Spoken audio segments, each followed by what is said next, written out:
unpack a little bit more what you mean by your mission. Like what are you doing in the world? Yeah, I will. And I'll unpack it with a quote by Victor Hugo. Now, when I first heard this quote, it really blew my mind. It hit home. And I've been a meditator now for many years, decades. And I meditated on this quote. And the quote is, there's one thing stronger than all of the armies of the world.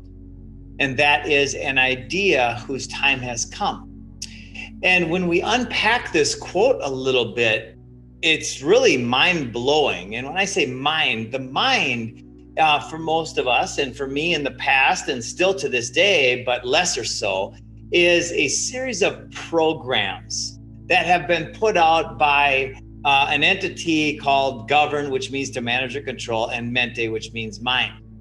And when I started seeing that all of the armies of the world is really just one army, it's an army of ignorance, it's an army of fear porn, it's an army of destruction. And when we can raise up by understanding, overstanding, and understanding the idea whose time has come.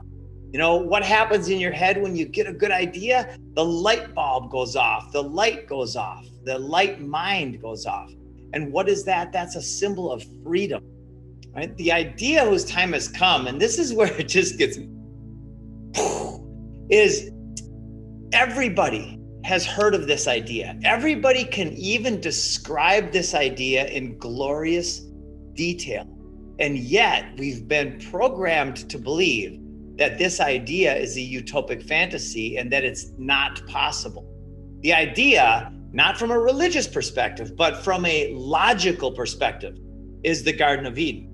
It's health and wellness and abundance everywhere.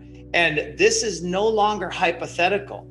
Thanks to the permaculturalists around the world, originally with Bill Mollison and David Holmgren and Jeff Lawton and all of these wonderful people, this is not hypothetical. What I'm going to share today has been demonstrated all over the world as the most logical way forward for humanity.